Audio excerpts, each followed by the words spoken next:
तो दोस्तों welcome back to my channel. मैं हूं आपके साथ अनुज मौर्य। इस वीडियो में बात करने वाले हैं आज यहाँ पर सेंट्रल आइडिया के बारे में। तो सेंट्रल आइडिया कैसे लिखी जाएगी, कैसे क्या करेंगे, इसे कैसे अच्छी तरह से लिख सकते हैं, अच्छा नंबर कैसे पा सकते हैं।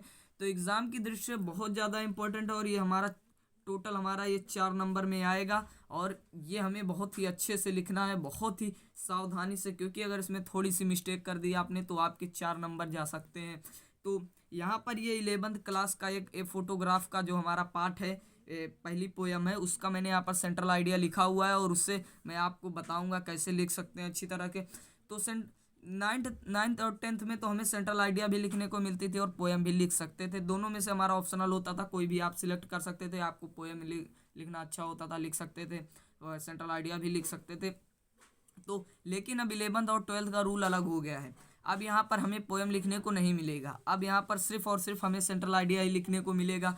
तो पोएम तो हमारी बहुत सारी हो सकती हैं, तो यहाँ पर किसी से भी सेंट्रल आइडिया आ सकता है। तो इसमें हमारी टोटल 4-5 पोएमें होती हैं, जिसमें से हमें 3 तो आवश्यक रूप से याद होनी चाहिए, मेन मेन पोएम। तो यहाँ पर ये फोटोग्राफ बहुत ही इंपॉर्टेंट पोएम है और इससे सेंट्रल आइडिया 11th में आने के बहुत ज़्यादा चांसेस होते हैं। तो ये यहाँ पर देखते हैं, चलिए सेंट्रल आइडिया के बारे में। तो लिखेंगे कैसे कैसे लिख, तो इससे सबसे पहले क्या करना होता है, जैसे पहले the the poets the poet tells us, हमें बताना चाहता है, इस प्रकार शुरू करेंगे। या द पोयम ए फोटोग्राफ जैसे लिखा है, इन्होंने ऐसे ऐसे बताया, तो लेखक का नाम तो सेंट्रल आइडिया में जरूर आ जाए, इसका ध्यान रखेंगे तभी आपको अच्छे नंबर्स मिल सकते हैं। तो हमें यहाँ पर क्या करना, द पोयम, यहाँ पर है the poem a photograph by सरली टल्सन। चलिए इसका अर्थ भी देख लेते हैं। The poem a photograph by सरली टल्सन। तो क्या करेंगे, जो हमारा ए फोटोग्राफ है, पाठ का नाम और लेखक का नाम भी सेंट्रल आइडिया में यहाँ आसानी से लिख देंगे। जैसे एक्सप्लेनेशन में भी हम रेफरेंस करते थे तो वहाँ पर भी लिख लेते थे, तो यहाँ पर भी इसी तरह लिख लेंगे। तो अगर एक्सप्लेनेशन वाला वीडियो अभी तक नहीं देखा है तो डिस्क्रिप्शन में मैंने उसकी लिंक डाल दिया, आप वहाँ से देख सकते हैं। तो यहाँ पर है the poem a photograph by सरली टल्सन। द पोयम ए फोटोग्राफ वाली कविता बाई सरली टल्सन।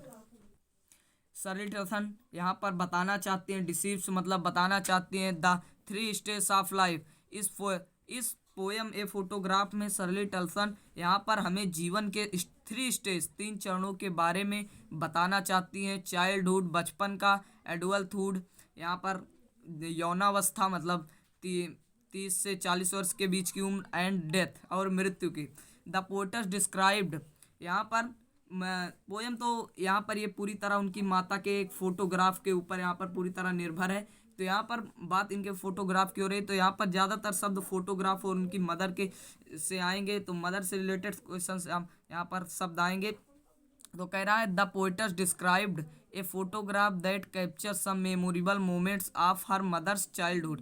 कह रहा है द पोएट्स, यहाँ पर कवित्री कहें, डिस्क्राइब्ड बताना, विस्तार करना चाहती हैं, ए फोटोग्राफ एक तस्वीर के बारे में, दैट कैप्चर जो खींची गई थी, सम मेमोरेबल मोमेंट्स कुछ खुशी के क्षणों में, सब मेमोरेबल मोमेंट्स कुछ खुशी के क्षणों में, ऑफ हर मदर्स चाइल्डहुड उनके माता के बचपन के कुछ खुशी के समय में वो खींची गई थी।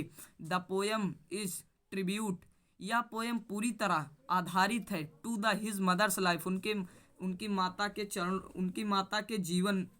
उनकी माँ के मदर के जीवन पे पूरी तरह यह आधारित है।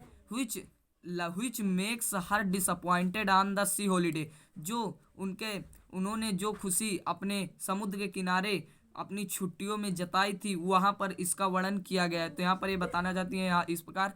तो कह रहा फिर है हमारा द पोएटस रिकलेक्ट्स, कवित्री यहाँ पर इकट्ठा, रिकलेक्ट मतलब इकट्ठा करना, फिर से इकट्ठा। How her mother used to laugh, कब उनकी माँ कैसे हंसी थी। हर फोटोग्राफ, उनकी उस तस्वीर में किस प्रकार हंसी थी। तो यहाँ पर उन्होंने बताया किस प्रकार उनकी माँ अपनी खुशी जताई थी। उस फोटोग्राफ को फिर से इकट्ठा करना चाहते हैं। Now her mother is no more, उनकी माँ इससे अधिक नहीं थी। नो मोर मतलब अधिक नहीं है।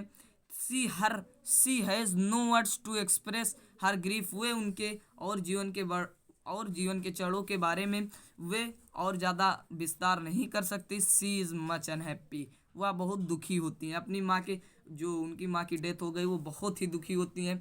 तो ये यहाँ पर हो गई इसकी सेंट्रल आइडिया, और बता दिया कि इसे कैसे अच्छी तरह से लिख सकते हैं, कैसे पूरा नंबर पा सकते हैं। तो ये वीडियो आपने देख लिया, सेंट्रल आइडिया अच्छी तरह समझ लिया, आप इसे लिख भी सकते हैं, याद कर लीजिए, क्योंकि ये सेंट्रल आइडिया आने के बहुत ज़्यादा चांसेस है 11th क्लास में। तो आज की इस वीडियो में इतना ही। उम्मीद करता हूँ वीडियो पसंद आया होगा, तो वीडियो को लाइक करना, चैनल को सब्सक्राइब कर देना और कमेंट बॉक्स में बताना वीडियो कैसा था। मिलते हैं अगले वीडियो में, तब तक के लिए बाय बाय।